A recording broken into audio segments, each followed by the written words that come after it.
This week on the podcast, we have the president of Dicefish himself. If you listened to the last episode, we hinted at this. But Jared, I promised this last time too. You did. That I would get this man on the yes. He listened to it. He can attest to this. I did. I promised that we would do this. That I would get Jared on the podcast, and I always fulfill my promises, and you can hold me to this. I got Jared on the podcast. He did indeed. Jared, how's the dice fish? Have you been feeding him? He's been fed many a dice. He's good. Been very healthy. He's still blue and perfect. Still very, very cute. Yes, of course. And for all our listeners, you can obviously, in order to get your dice fish, just go directly to the dice sea and just start like manhandling around in the water a little bit, and eventually you'll get one. Of course, like they're free range. They are, yes. Yeah, of course. And they actually like to be touched by human hands. Very much. So happy. They're Yes, wonderful they little love creatures, actually. Mm-hmm. Yeah. Very much. Now it's time to go. Now it's time to do the real podcast. Yeah, the real podcast. This is just a fake podcast. Ending the nature documentary about the dice fish. I mean, why not accidentally tape over your podcast with a nature documentary, you know?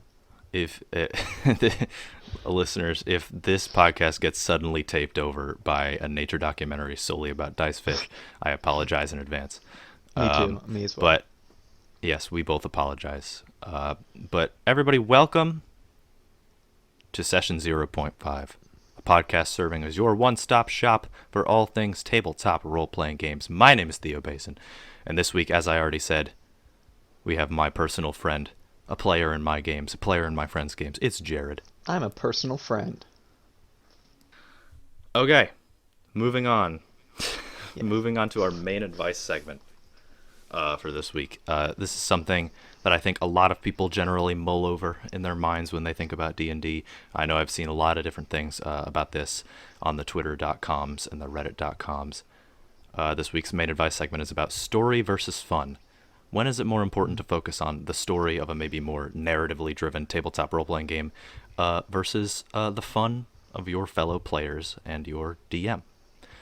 And I think just like as a general opening for us to talk about this is a big topic. There's a lot of things that fall into this. With like... it's just like basic story elements. Yeah. Small side quests, things like that. Like how to keep the players in with the story, but also keeping them entertained. Yes. And one of the things I think I would like to talk about with this was I think I saw this on Twitter like a couple weeks or so ago at this point. And I actually started like a full Twitter argument under this reply. Like my first Twitter argument I've ever started. Was very proud of myself. I saw We're proud of you. a person on Twitter, I can't remember what they exactly said, but it was something like, why would you ever end a tabletop game if your players are having... Very good question, It's say. Genuinely a good question. Why would you ever end a tabletop game if your players are having fun? A very good question, and you have a very good answer, because I remember you saying it. Yeah, thanks for like preparing the stage for me, so to speak. I mean, you set the stage for me at the beginning of this, so I gotta keep up with you. I just imagined you with like a dustpan and brush, just like like ushering Making me sure it's nice and upward clean, nice to and the tidy. podium, adjusting my tie and the microphone. But I said basically, stories end sometimes, and I think it's definitely okay to end a campaign if the characters have like fulfilled their roles, if the story really doesn't have anywhere to go. It's the same thing with like television shows. Like, I can love Gravity Falls, and it only had 2 seasons, but the story was finished. It doesn't really need any more content.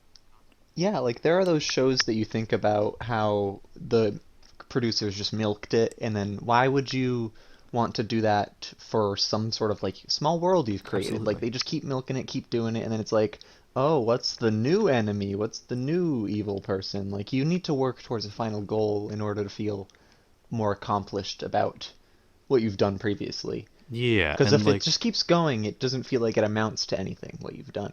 yeah.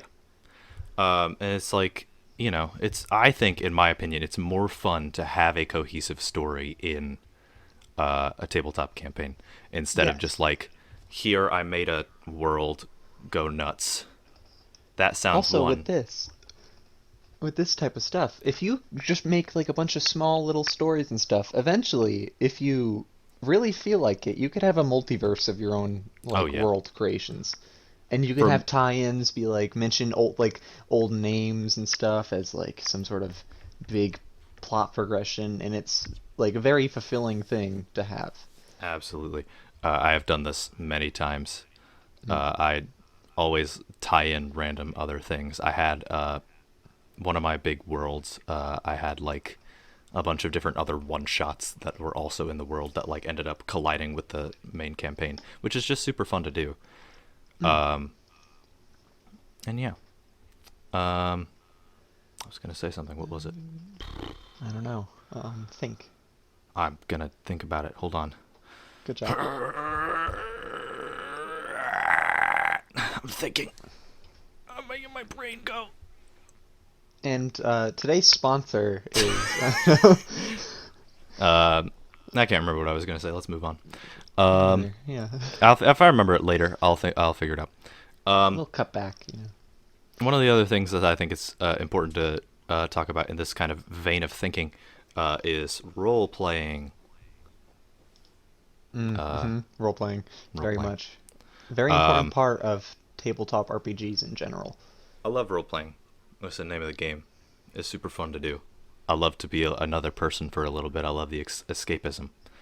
But it's important that when you're role playing, that you're not just focusing on the story. Yes, you should focus on the story, a significant amount. But it's super important to balance your role play with the fun of the other characters. Like I know that one of my personal rules is to make sure that everybody's comfortable, and this is super important. Because if you're getting into like super dark subjects, and don't feel bad about it, it happens. If you're getting into super dark subjects, make sure everybody's cool with it. Have a system where your players can like send you a DM in a Discord chat or something, or like hand you a physical object, or just say, "Hey, this is weird and uncomfortable, and I don't like it." And absolutely, if they do this, do not get mad at them. People are sensitive about different things, and we as not only game players but as people should respect that. Hmm.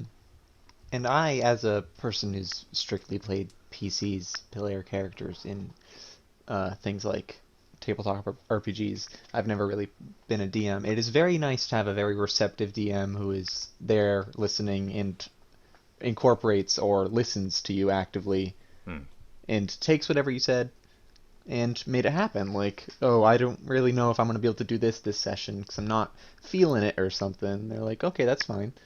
It's nice to have someone who's there and listening and making sure that you are the most comfortable as the player character, because when you're not having fun, it's not going to be fun for most other people either. Absolutely. I know this is one of my issues with my games, but I tend to run games where I like need every character to be present sometimes, or I like Mm. am relying on a specific character. But and every now and again I'll get a message from somebody like, "Hey, I had a bad day. I know we're supposed to play D&D, but I'm not in the headspace for it today." And my first instinct is like, "Oh, that sucks because I wanted to play D&D and I wanted to focus on your character." But it's perfectly okay to put that little like mini story arc on hold because this person's mental health is and should be the number one priority, you know? Mm. I know like Jared, you've approached me before and just been like, "I'm not in the headspace for it today." Yeah. And it just happens. Sometimes you have a bad day. I was really excited to do this is one time personal little cut in here.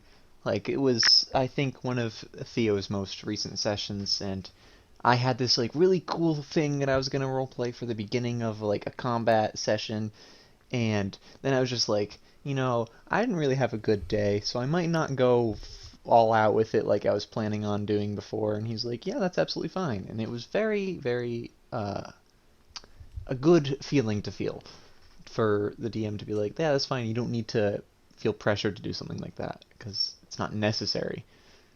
Tabletop games should never make people feel pressure. They are first and foremost for fun. That's something you're going to hear a lot on this podcast. Tabletop games are for fun. They aren't supposed to induce anxiety. One thing that I do all the time is whenever I get into, if I end up stumbling and falling into a dark subject, or I like pre-plan like, a sad death scene or something like that, I will preemptively trigger warning everybody. I'll just be like, hey, weird stuff's about to Death. go down. Yeah. Get ready for it. If it's too much, just tell me to stop. We can leave it up to the imagination. It doesn't have to be like a Stephen King book where all the like gory details are spilling out of my mouth and you're just sitting there like, ew, gross. Like that Because, one clown that bit that kid's arm off. yeah, I don't have to sit there and, much like a Stephen King book, you can skip a few pages ahead. And in that translated into the tabletop sense is just tell me to shut up. And I won't take it personally. Hey, Theo, could you shut up and Hey, could you stop talking? Mr. DM man, could you please stop? You're not saying anything of value, and I think you should stop. I think you should halt that conversation, please. Thank you. Yeah. Don't be that rude, though, because that will upset Yeah, never be people. rude to your DM friends. I will say that they put in a lot of work for this, and it's a Yeah. very nice feeling to have someone think about all these things and do something specifically for a small group of other people. I think another Very, thing very good. that's good to talk about here, this is more from the DMing perspective, but one of the big things that comes into question when you're balancing narrative and your group's fun is DMPCs. If you're like me and you frequent RPG horror stories, you see all the horror stories about a DM's like overpowered character who is saving the day and like putting the other group Running the members down. campaign from the sideline. Yeah, basically. Yeah. Don't do that. There are ways to do DMPCs in a good way that I'll go over in a second. But And I just have other things I've never DM'd, but I feel like I have a good few ways that you could do that too if you don't mention yeah, them. we will absolutely talk about them. The thing with DMPCs, once again, I've forgotten what I was going to say. I don't know why that's happening. Sorry, I had that little cut in Yeah. there. My It's bad, totally my fine. bad. But basically, if your story is something where it needs to be controlled by an outside character, it should not be a D&D story or a tabletop story. Your characters, go write a book if that's what you want to do. Like, you do not need to be controlling the player's actions because the player's actions should always be what drive the story. And if something seems to be like glossed over that you wish it hadn't, like, just take a little second and be like, is it good to run my friend's little fun little like free time activity that I do with them, or just let them do their thing? Like, like just take a minute and then like even think about reworking it in some other times, just if it really means that much. So, generally, some like good ways to do DMPCs is like, I need someone who will aid the players in this combat, not someone who is going to dominate the combat. I need someone who's going to help and be like a big person who's going to bring the story to the characters. In my recent game that's all about like superheroes in New York City, I had a character who like works for the organization that was going to try to hire the PCs, come in, and like all they did the whole combat session was like punch an enemy. We did. I also bit that enemy as a dog. I was there. Wild stuff happens in tabletop games. All that person It did does. was It punch does. that enemy, and then like say, "Hey, you guys, story time. Follow me." And we followed. I will say we did follow. Yeah, that's how you should be doing your DMPCs, or just your even if it's just an NPC in general. Another good way to use DMPCs is not basically your DMPCs should always be providing information. You're Mm. never like gaining the information for themselves or like always be providing to the PCs, never taking from the PCs. It's just the Yes, super important thing. because even though they're not running the show, they're helping the players move along in the show, basically. Hmm. It's like just like a little nudge in a direction. It's not supposed to be the full driving force behind it. One of the great ways to do DMPC is for them to be clippy. That old Hmm. paper clip from I think it was like old Windows. I think so. That was like, Probably like "Are you XP. writing an email?" Your DMPC can be clippy, and just be like, "Hey, you see those guys in inconspicuous red bandanas with guns over there? Feels like maybe you guys should go take care of them or something. I don't know." And Um, maybe that it might not happen exactly that way, but or just like, hey, look, I found this really dope, rad book that details the like place that you guys need to go if the PCs are like absolutely stumped, or even just as simple as something like an NPC being like, "Help! This alien is chasing me." Like all those things in that vein are great uses for your NPCs to not take the fun away from your characters, but to bring the story to them. bring the fun to the characters, not take it away from Bring them. the fun to the PCs. Don't steal it from them. Don't yoink from them. Yeah, Um, of course. yeah. It's like All right. those kids that always used to run to the playground at recess and steal the swings. Mm. Darned kids. Don't be that kid who like whenever you played pretend with your friend. I don't, Jared. I don't know if you were as big of a nerd with as I was as a kid, where we would like play superheroes, and there was that one kid. Oh, I Sometimes think I I know what we're even going. sometimes I even was that one kid who was like, "I have all the superpowers and I'm invincible." Oh, and then they go like, but I have this cool thing. And you're like, I have a specific thing that negates that thing. Yeah, well, I have ice powers. Well, I have an ice shield. Yeah. Exactly, exactly. Don't Don't be that.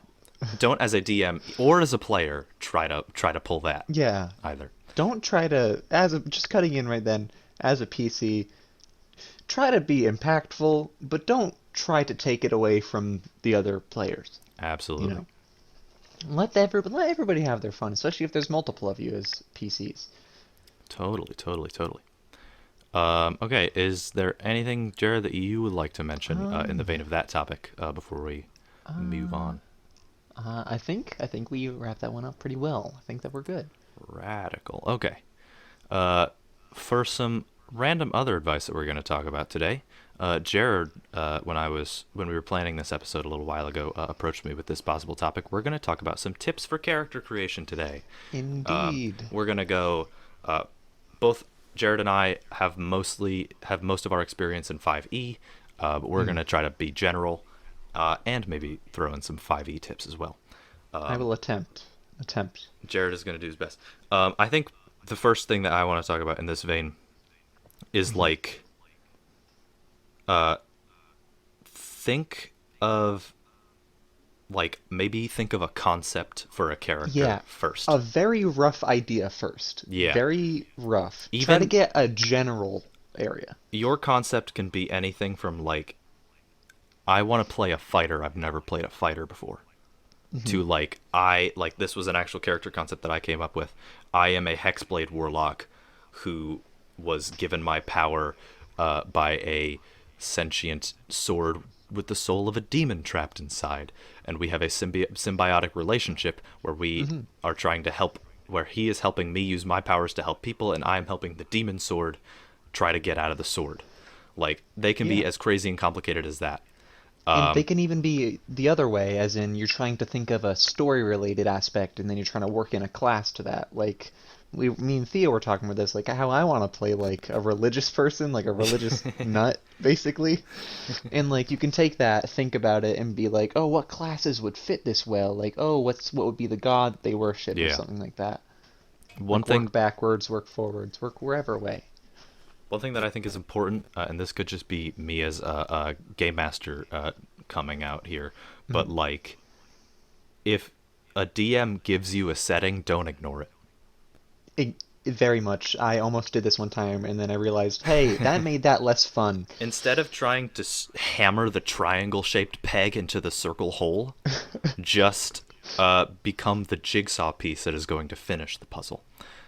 Because Mhm. what can happen if you decide to make a character who aligns with a DM or GM's setting is the GM is thinking, oh, that's super cool. Now I can incorporate that into my campaign so that we Also, it can just create the makes it story together. easier for them.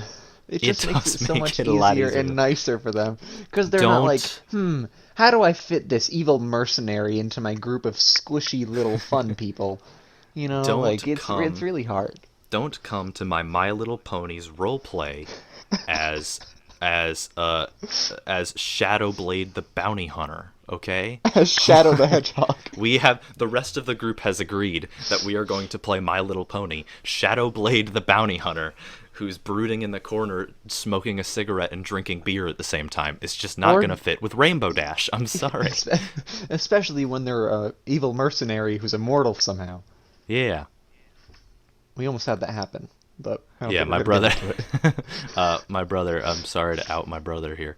Uh, and this was honestly the character concept wasn't bad, It but was not bad, wasn't but a it bad character just concept. He wanted to do for the superhero game that I mentioned earlier. He wanted to do a character who couldn't die, based off of like if you've ever seen the South Park like superhero episodes that they do.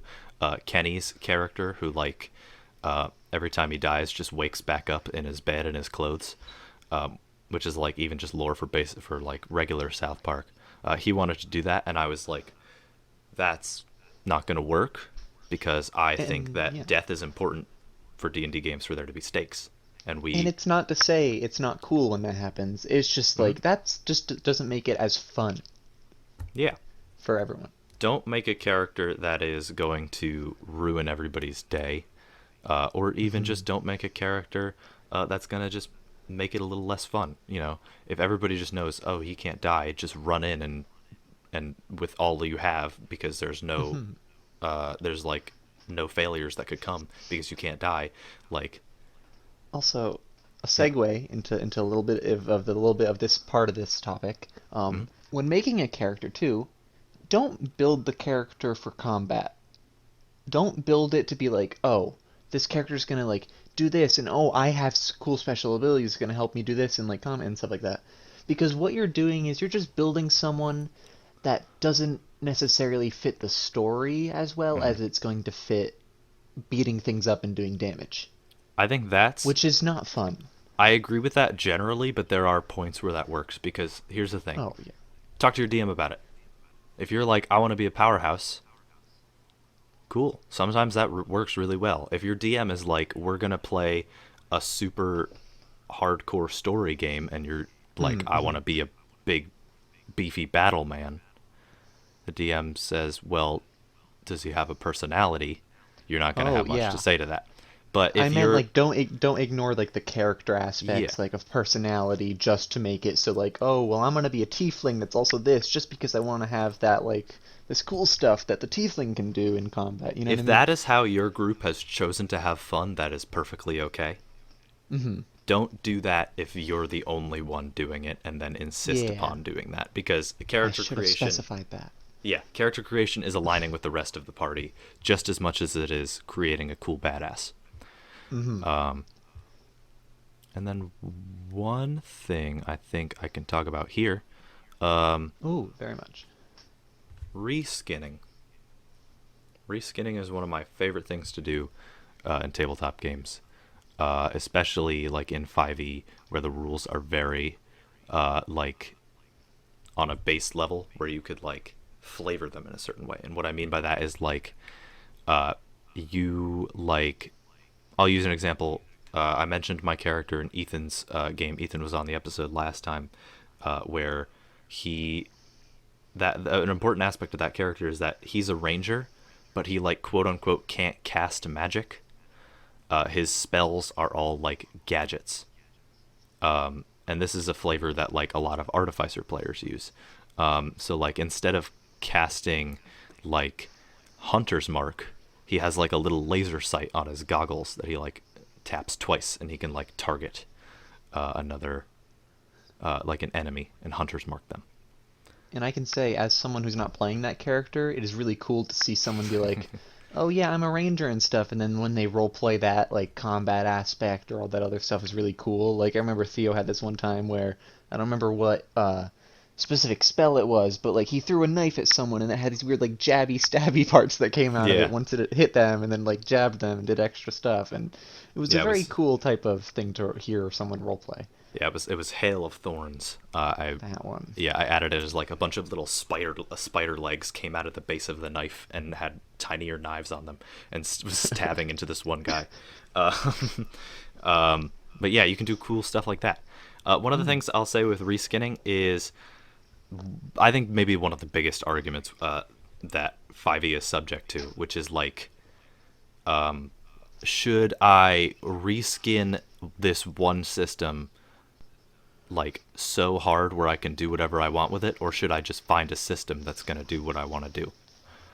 And I think that's cool in some cases, because like instead of trying your hardest to like turn D&D into sci-fi, you could just play Starfinder, right?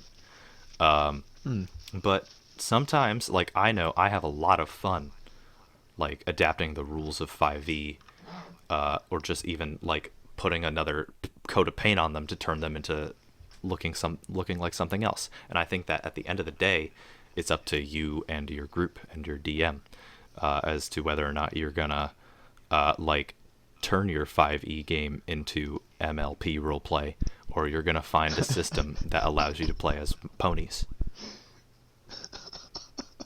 The MLP roleplay. I don't know. This is That now is just really the funny. only example that I can think of. I don't know if there even And, is. I mean, honestly, at least you're consistent.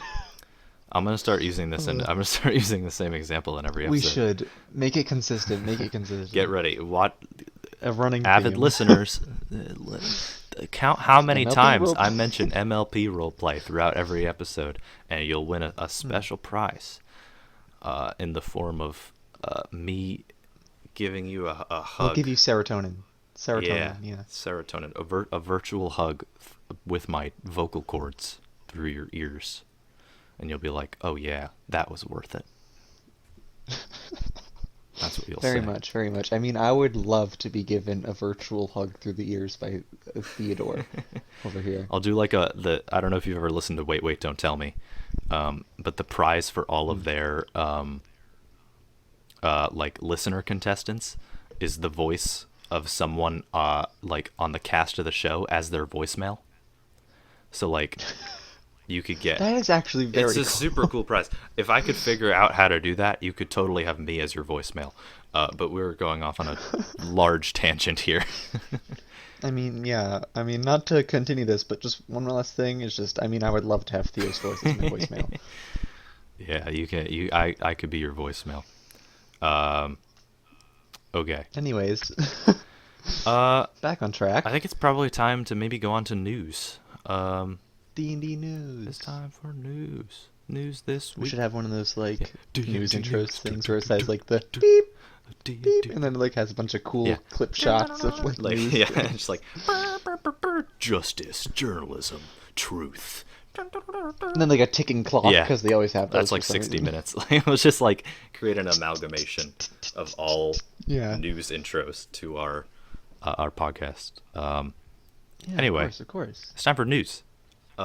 News. First thing we want to talk about, we had some spicy news this week. Last episode was maybe a little lacking in the news department. At least I think. But this week, oh boy, we got some spicy stuff. There's a new 5e book that like just got announced maybe a week or so ago as of recording this. And it is called Van Richten's Guide to Ravenloft, I believe. We got a official Ravenloft setting source book for 5th edition, which is super cool. If you're unfamiliar, Yay. Ravenloft is like the gothic Horror type of horror, vampires and werewolves and stuff, 1800s style. Very sick type of Yeah, setting. I've run a gothic horror one shot for like Halloween, and it's a lot of fun. It was very fun. I was there. But just going over some of the like content that this book has, it just says, "Unleash the horrors of Ravenloft in this campaign source book for the world's greatest role-playing game." And then goes on to say a bunch of other stuff. But basically, it has a bunch of other cool stuff in it. You can travel to a bunch of familiar and new Ravenloft things. Return to the domains of dread, I think it says here, and all sorts of stuff like that. There's new backgrounds and trinkets themed to horror settings, which is super cool. There's new character lineages. I don't even entirely know what that means, but I'm assuming it has something to do with your family as a character. I wish I knew more. Probably. There's new subclasses. New subclasses. We love new subclasses. We got the College of Spirits. I'm the hype man. Jared is my hype man. We've got the College of Spirits subclass for bards, and the Undead Pact for warlocks. Scary. My patron is a zombie. He said, who doesn't want "Give one?" me brain and I'll give you power." And I said, "Okay." And now you sacrifice the living beings and steal their brains for your zombie patron. True. True story. True story. And it says, "Explore dark gifts for characters that flesh out your place in the domains of dread." So I'm assuming that means like your characters can have like curses and cool like evil powers that have like a twist. Very on theme for the gothic horror aspect. It's very cool. And it includes a brand new adventure. So if you're into adventure. if you're into modules, Van Richten's got one for you. He's knocking on your door. I will say, name of the book, very accurate. Van Richten definitely sounds like either a vampire or a vampire hunter. And that is very, very accurate. Very rolls off the tongue. Van Richten. But yeah, Van Richten, he'll come to your door. You probably have to invite him in because he might be a vampire. Yeah. And then he'll hand you this book. All you have to say to him is, "I listened to the episode 2 of the Session 0.5 podcast." And Van Richten... Featuring Theo and Jared. And he will say, "You've done a great service to your nation." Here, for the economy. Have this book for totally free. And that's true. But the shipping fee would be $44.96. It's just the shipping fee, okay? Just it's just the shipping fee. Just the shipping fee. Don't worry. The book is free. It's just shipping. Yeah. It's a lot of work. Okay. A lot of it. That's a lot of work. Trust us. Yeah. Next piece of news. There's a new Wizards of the Coast logo. Woo! And you just kind of have to... Actually, here's what we're going to do. It's time for an interactive segment of the Session 0.5 podcast. Everybody listening to this, open the Google or other search engine on your device now. It could be the same device you're listening to on the podcast. It's important that you don't close out the podcast because you won't be able to hear me anymore while I'm telling you this great interactive bit that we're doing here. And why wouldn't you want to hear the sultry voice of this man you do not know personally? Yes. So I want you to open your browser. I'll give you a few seconds to do that now. Okay. Now, I want you to type in that browser, "New Wizards of the Coast logo." Mm-hmm. And once you've done that, I'm gonna... Wait, I'll pretend to be the interactive viewer. Okay. 1 second. I'm gonna let Jared do this. So Wizards of the Coast, new logo. Yep. And then I'm gonna hear my keyboard. I'm gonna do a 3, 2, 1 countdown. Make sure you're listening to me, so you know when to press the search or the go button or the enter key on your keyboard. 3, 2, 1, go. Hit And it. now you should be able to see the new logo. You could go to images. You could go to a website. But I want you to click on that image so that you know what we're talking about when we're talking about the logo. If you look it up, it's the one that looks, wait, how do I describe this? It Because if you looks hit the images, there's a few. large and in charge, and A very, very sharp very looking, not sharp, weird and curvy very like the old one. smooth, I would say. It's Very got a smooth. very bright, like, light coming out of the A. And it's the It brand looks new. like a gateway. A gateway. It does look like a gateway into the great world of Wizards of the Coast, and has a beautiful light Dun-dun-dun. coming through It does look very sick, though. I It will does say. look. It genuinely stepping out of the bit is a very sick logo. I think it's a better than their old one, but that's just me. Me too. I very much like it. The colors, like the whole purple vibe, Yeah. and it's just Super cool. very nice. Looks very nice. See, and now you got to see it too, instead of just having to trust us that it looked cool. That's the kind of interactivity we hope to Exactly. bring you on the Session 0.5 podcast. Yeah, because you don't want to rely on us and our bad descriptions to visualize this for you. Okay, that was a whole news right there. Whole news. One whole Whole news. singular. And now we are going to talk about the next news, the next and last news, unless Jared has anything that he'd like to talk about. I'm not smart, so Yes, everybody you can knows go. that you need to have an IQ of at least 300 to look up news. So here's a kind of a big thing. There's like a new Wizards of the Coast division at Hasbro. Hasbro is dividing their company into like 3 units: consumer products, entertainment, and Wizards and digital. So Wizards of the Coast, basically like sharing with digital licensing, gets its own department, meaning they're probably giving like things like Dungeons and Dragons and Magic the Gathering a much higher priority. And this could mean all sorts of cool stuff, from like maybe we're getting new products, maybe we'll get more products for our 5e fun. And I think that's super cool as a tabletop fan myself. very, very much cool.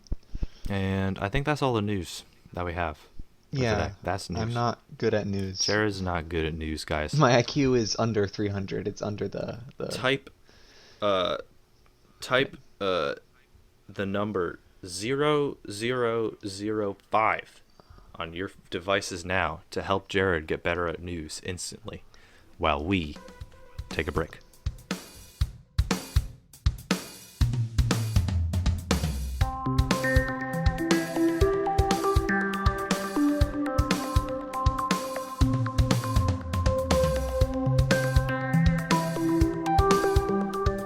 All right, we're back. Jared's IQ is steadily increasing. I feel like I'm getting smarter. Thank you, all of those wonderful viewers, listeners who have Remember, typed Yeah, 0005 onto their devices. and if you keep typing it, Jared will just keep getting smarter. This And is I a will true, appreciate true it. fact. My And test then scores by- will increase because of you. By the end of the episode, Jared's going to be able to find us some great news. I'm gonna find so many great newses for the future of this podcast, and I'm It's true. It's true. It's true. So real quick, you know what time it is. It's shill time, everybody. It's shill time. yay shill time. Let me do a little shill time. This is, of course, the Session 0.5 podcast. You can find us on YouTube, Google Podcasts, Spotify, and RSS.com, which is our home website. And you can find all those links on our Twitter, which you can follow us at Session05pod on Twitter.com. That's at SESSION number 05POD on Twitter.com. And also, we would love to answer your questions and read your stories and talk about whatever else you want to talk about on the podcast. And you can, of course, do that. Get us those great things that we can talk about by tweeting at us at the Twitter handle I just mentioned, or you can email us at session0.5pod@gmail.com. That's SESSION number 0.5pod@gmail.com. And I just want to butt in real quick before we get to the presidential fact. It's always funny how coming, the guys. shill is like, you can listen to us here, but they're already listening to us. Well, because there might be, hey, maybe they're listening to it on know. YouTube and they're like, wow, this is so good, I want to go listen to it on Spotify. Where else could I listen to it? You could listen to it on Where Spotify. else could I And possibly listen to it? YouTube, maybe YouTube goes down and everybody's like, oh god, YouTube's down. How can I listen to the Session 0.5 podcast? Well, Spotify, baby. Do I have some solutions for your problem? Do I have some news for you, my friend? All right. Back It's on time. track, yep. It's time to stop talking about tabletop role-playing games. Get the thought out of your mind. I'm getting it out, fishing it out of my brain. Get rid of it. But save it in like a jar for later. I have a We're little gonna glass need of it later. water for But it. right now, it's time to learn. We're taking you to school. School. Because it's time for the unremarkable presidential fact. Presidential fact. Started, birthed from a throwaway joke that nobody saw on Twitter.com when I announced the start of this podcast. We, every episode, talk about a unremarkable president and an unremarkable fact about said unremarkable president. And this week's president is Millard Fillmore. And I think the first and most interesting fact to talk about, which made me laugh, Millard Fillmore married his teacher. He married his teacher. Yeah. He was that kid. That's the most remarkable, unremarkable fact I've ever heard. Millard Fillmore was that kid. And we actually have one more for you. Millard Fillmore, this is true, once nearly single-handedly stopped a fire. Almost. He didn't quite. Yeah, let's see. I'm going to read this. This exact thing. I'm on history.com. It says Fillmore once personally fought a fire at the Library of Congress. And it says Fillmore's father purportedly owned only 3 books, a Bible, a hymn book, and an almanac. Yet Fillmore became a bibliophile anyway, carrying a dictionary with him at all times in order to improve his vocabulary. As president, he and his wife founded the first permanent White House library, and he also reportedly raced to help fight a December 1851 blaze at the Library of Congress, and then signed a bill to fund the replacement of all the books that had been destroyed.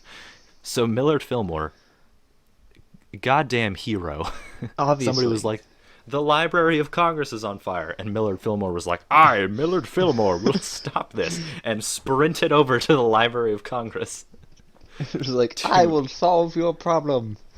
And probably just punched the fire in the face a couple of times, I'm imagining. I mean, I'm envisioning it right now. Very just like badass. went up to the he was just like went up to the fire and was like, I will take your lunch money if you don't say uncle right now. And the fire was just like, fine, and then it went away. And Millard Fillmore and everybody was like, we love you, Millard Fillmore. And that's how he became married your president, teacher." That's That's how he became president. True. This is He not wasn't true. president I will yet. say. This is not Everybody true. was like, I'm gonna vote for you, Millard Fillmore. And they were like, and he was like, well, maybe I'll run for president. And then he became president. Is that the guy who saved the Library of Congress? Fought off that mean old fire. It is. Let's vote for him. It's Millard Fillmore. The truth, though, is that Fillmore was actually an accidental president. He was the vice president under Jackson Taylor. I think his name was Jackson Taylor. President Taylor, who came down with the stomach bug and died after attending a 4th of July celebration. And because of that, Fillmore had to become the president. And Fillmore actually didn't have a vice president of his own, which is just kind of interesting. Kind of weird. Yeah, that is sort of odd. And also, unremarkable. Thank you for listening to the unremarkable presidential fact. All right, everybody grab your jars. I don't know why I'm directing this episode. I mean, like an episode of Dora. It's consistent. We're going through. We're having a point and click This is adventure visually, The most audibly. interactive podcast you've ever listened to. I am giving you, I'm beaming instructions directly There are into your instructions on brain. how to make a nice dessert too. If you everybody- play this backwards, play this podcast backwards. If you it's gonna play tell this you how to backwards, make- you'll get one of my mom's cake recipes. Yeah, she has a a big nice- book of recipes. You'll find a cake recipe if you play this backwards. But everybody Anyways, grab your jar that you left your tabletop role-playing game brain in and shove it back into your head, because it's time to answer some questions that we received this week. from totally a very From totally not my friend yeah, Jacob. totally not just our friends that we asked. Friend of the podcast, our good friend Jacob, Hello, sent in Jacob. some questions this week that he wanted us to answer. And you can do this too if you go and email us and tweet at us on the twitter.com. But yeah, he sent us some questions because he's a nice dude. Very And we're going nice. to talk about him right now. So, first question from Jacob: how can someone who is reluctant to roleplay get into it? And this is a very good question, and I don't want to take the floor here, but me as someone who I mean, you've kind of done it already. yeah, but like me as someone who is strictly, as in hasn't played DM yet, just has been in the PC world for a while. Um, it can seem very challenging to get into RP at first, but one way to, I would say, to do it is talk to all the other PCs in the DM and be like, hey guys, we should try to like work into it together. Because one of the worst things to happen is like you're trying really hard to roleplay and all this, and it's really cool, and then like all the other people are just like, I mean, I did a little bit, you know. It's nice to have everybody putting in the same amount of effort into roleplaying for that. And this may seem like wild advice, but Mm. this is genuine, coming directly to you from a former theater kid. Don't be afraid to take improv classes if you think D&D is going to be a huge part of your life, and other tabletop role-playing games as well. Taking improv classes, I took improv classes a really long time ago, and they still are helpful. I mean, they're just helpful in regular day situations too. Yeah, Just it's saying. improv classes are weirdly helpful. Keep up a conversation. But yeah, take some improv classes. Figure out how to get into character. And I think one of the biggest pieces of advice when it comes to getting into character that I can give you is don't be afraid. And I know that's hard. Very much. I think I can say, even though it may not seem like it, you are listening to a podcast that is being beamed to you by two very anxious people. Very much, very much. But you can't be afraid. You just gotta think of it as you're becoming someone else for a little bit, Just a little bit. Don't be too scared. just a little bit, and little don't be bit. afraid to step into their shoes, see the world through their eyes, start to think about what they're gonna think and what they're gonna say. Obviously, don't go like full like, well, my character would burn the Burn pants down off this of the entire orphanage. party. Oh, never Yeah, mind. Whoops. my character's gonna turn around and burn down their orphanage. That's not fun. Don't do that. I burnt down a shop once. I just remembered. We're not going to talk about that. We're fine. First Continue. ever game we played, Jared burned down a burned down a shop. I wasn't running that game, I'm an but it was pretty arsonist. funny. But yeah, start to try to really get into the head of your character, and don't be afraid to like take some time out of your day every once in a while to like think about, okay, how does my character act? How does my character hold themselves? What kind of cadence does my character use when they speak? Also, think I about how they would react to certain challenges. Be like, oh no, how would Yeah. I? Yeah, that type of stuff. Even something as simple as, how does a character greet a friend? Very much. Are they the It's- kind of person who like does like a namaste bow and is very formal, or are they like spitting on their hand and being like, how you do, brother?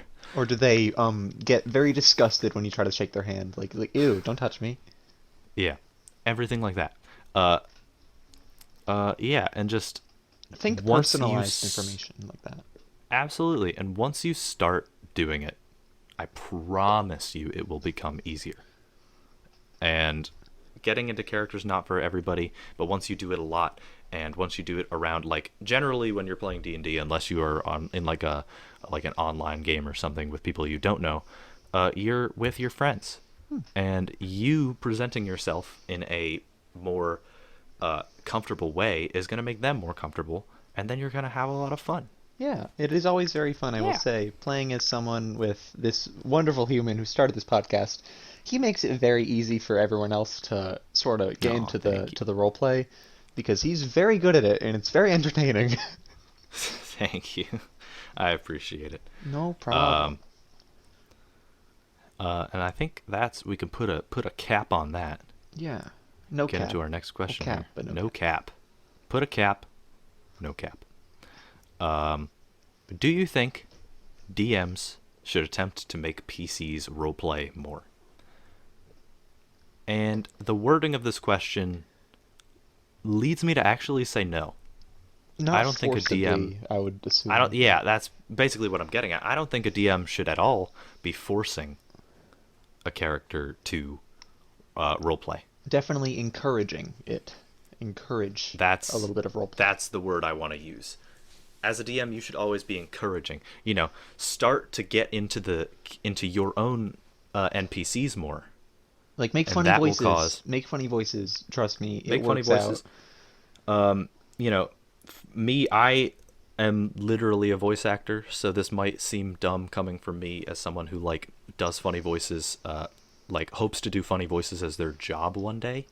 But for someone who's not super into voice acting or just doesn't think they're super good at it, I can use my friend Ethan as an example. He had an NPC named Sundry. Still sounded pretty similar to Ethan, but just his mannerisms. The fact that he was just like, "Hey, how you doing?" He's like, hey, what are you trying to do there? What are you trying? Hey, and just spoke very fast. Spoke very sporadic, very excited. Those kind of mannerisms. Even if you are using your own voice, it doesn't have to be quote unquote your own voice. The mannerisms, like you just said, are very helpful, and they're not too difficult to do as someone trying to be someone else. Yeah, Like putting on a little bit of a posh sort of way of speaking. Yeah. Speaking more eloquently. Yeah, using bigger words. Get a Big thesaurus. Buy Thesauruses one. are super helpful, and everybody is sleeping on thesauruses because they are great to find synonyms for simple words. And you can, instead of saying like Preposterous. Jared just said, like Jared just said, I talk good. I'm good at talking. You could say, I speak with a very eloquent, language and rhetoric choices. Like, I have a that very kind of thing. large, what's it called? Fuck. I tried to do it. I can't do you it. said large. I think that kind of No. Just, you do your thing. You're good at My this. Keep going. vocabulary is quite grandiose and expensive, wouldn't you agree? But yeah, there's that kind of thing. Ooh, I remembered. and Sorry, repertoire. That's what it was. Yeah, repertoire. When you get into character, your PCs are going to be excited seeing you get into character, and maybe we'll start wanting to get into character. Of course, there could be a point where your PCs are like, dude, what are you doing? I mean, I will say that has happened multiple times. Being PC at Theo's campaign, because he goes in, and it works. But it's just like when you take a step back, it's like that just happened, didn't it? What are you doing? But yeah, don't be afraid of the "what are you doing?" Because because if you that means it's working. It means it's working. means it's working, and eventually your PCs are either going to be encouraged by your level of roleplay, or they're going to be so off put by it, by their So uncomfort levels disgusting. will cause them to get to your level. And they're like, You know I what need I to mean? try harder, I need to try harder. He's doing so good right now. But I will say, experiencing it of someone who tries their hardest, like in a campaign to do roleplay, makes me want to try to get better at roleplaying, doing it, and it's very helpful. Absolutely. Yeah. Yeah. All right. Last question Last that we have for question. today, and probably the last thing we're going to talk about on this episode of the podcast. I don't know about you guys, but time has just flown by. Time flies by when you're having fun with a friend. And I'm a audience and friend. listeners at home. Jared is my friend. I'm Hi. Jared's friend. You all are my friends I mean, in a platonic and yeah. parasocial manner. I don't know what parasocial means, but Don't worry about it. Final question. What are some of the do's and don'ts for DMing? A pretty general but good question to ask and answer. I think I'm going to start this question by going on the subject of prepping, and give you like a peek behind the curtain of how I prep for games, in terms of do's and don'ts. I don't like to try to prepare an entire game ahead of time. It's too much to ask for. Two, it will make you want to railroad your players a little bit more. You might not do it consciously, but you have these like these beats that you want to hit and all these places that you can go, and you'll want your players to follow that path instead of making their own decisions. I am only ever one session ahead, in terms of like prep. So I prepare one session, and those plans are ready to be either adhered to or scrapped at any moment. It is important, and this is going to sound terrible of me to say this, to be ready to scrap your plans at any moment because of a PC's decision. I think we talked about this last time. Jared was also in this game.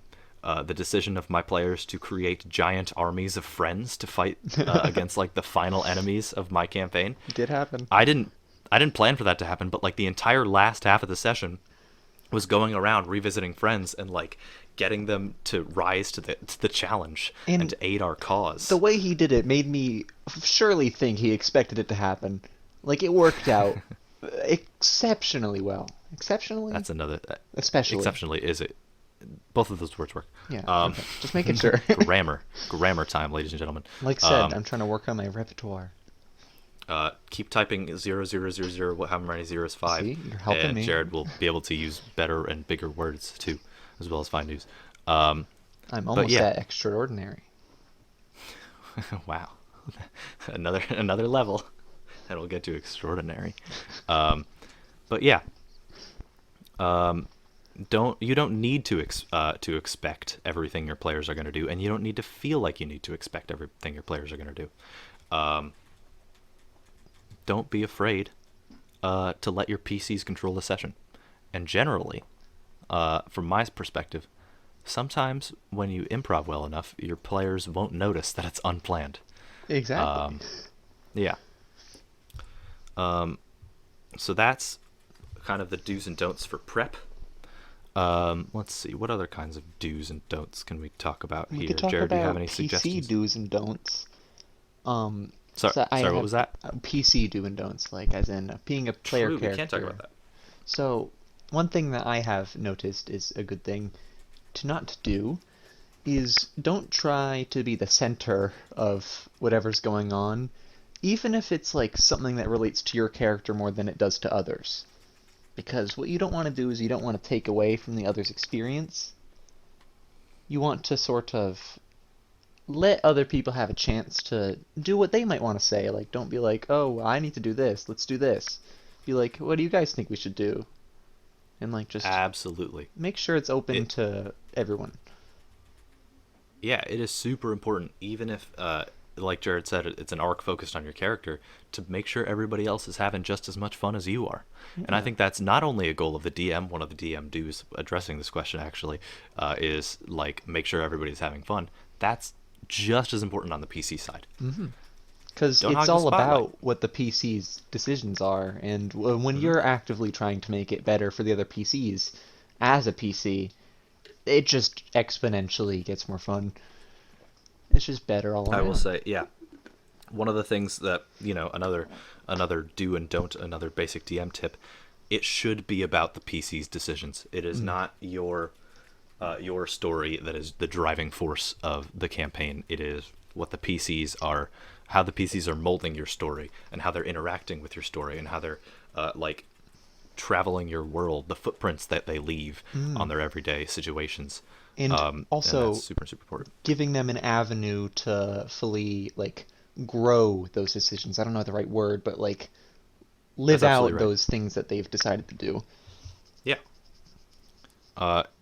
Provide give for them give them consequences. Yeah, do that too. If you screw up, send the equivalent of the police after your plan. I want to mention something that happened in a friend that ran a campaign. This was the Eberron one that we ran. Yeah. I was playing a cleric, and I decided to try to steal something.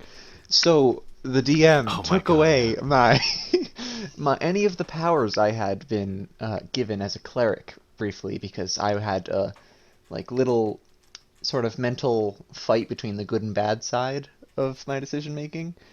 And that made it a much more fun experience, I will say. Like, it might Yeah. seem like a bad thing, like, oh no, don't take away my stuff, but like, it's a learning experience. As simple as it is to say, it's just basically just a learning experience, being like, oh wow, I shouldn't have done that. Yeah, that is a super easy way to give some consequences. You have a character who's a cleric. They're going against the ways of their god and being a murder hobo. I Boom, your mean, god I turns wasn't on a you. murderer, I just sort of You weren't stole a from some. murder hobo. You were a thief. But Mm. yeah. And I think with that, I think it might be time to wrap this episode up, to put a cap on this one, as I think I've said way too many times at this Screw point. that cap up tightly and make sure it doesn't spill.